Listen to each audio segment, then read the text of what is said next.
तर दोन म्हाडाचे महत्त्वाचे विषय होते आणि ते पॉलिसीच्या संदर्भातले होते. माझ्याबरोबर आमचे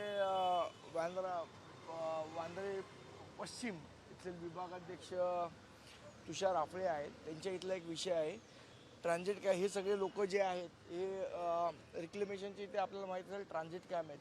आज त्या ट्रान्झिट कॅम्पमध्ये हे 1976-80 पासून लोक राहतात आणि हे तिथे आता यांच्या ज्या बिल्डिंग म्हाडाचे यांचे फ्लॅट म्हाडाच्या ताब्यात आहेत आणि ट्रान्झिट कॅम्पमध्ये राहत आहेत. आज 40-45 वर्षीय लोक ट्रान्झिट कॅम्पमध्ये राहत आहेत. तर आता तिथे जेव्हा डेव्हलपमेंट होते त्यावेळेला ह्या ट्रान्झिट कॅम्पमधल्या रहिवाशांना तिथेच घर मिळावं ही आमची प्रमुख मागणी होती आणि ती आम्ही शिंदे साहेबांसमोर ठेवली आणि त्यांनीसुद्धा अत्यंत सकारात्मक प्रतिसाद देत तुम्हाला कुठेही दुसरीकडे तुम्ही जाणार नाही, तुम्हाला आहे तिथेच आणि तुमच्या मालकी हक्काचं घर देऊ या पद्धतीचं आश्वासन त्यांनी दिलेलं आहे. त्याचप्रमाणे दुसरा विषय होता तिकडे ज्या बिल्डिंग्स आहेत ज्या जुन्या सरकारी अधिकाऱ्यांनी बांधलेल्या त्या बिल्डिंगच्या संदर्भातला विषय होता की त्याची जी डेव्हलपमेंट होती त्या संदर्भात लोकांना काहीच माहिती नाही आहे.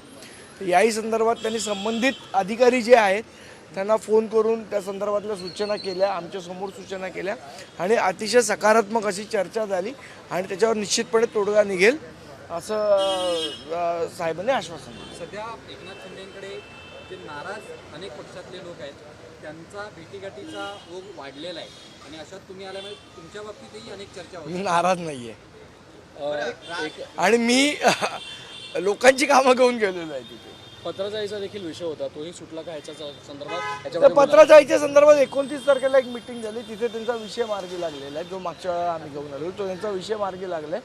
म्हणून आज फक्त जे बँड्रा आणि म्हाडाच्या संदर्भातले विषय होते ते घेऊन आलो आम्ही. राज ठाकरेंनी जे ट्विट केले आहे पुण्यातील बोर इथल्या प्रकरणात असीम सरोदेंनी त्यावर टीका केली. त्यांनी म्हटले की राज ठाकरेंवर गुन्हा दाखल करा. करा.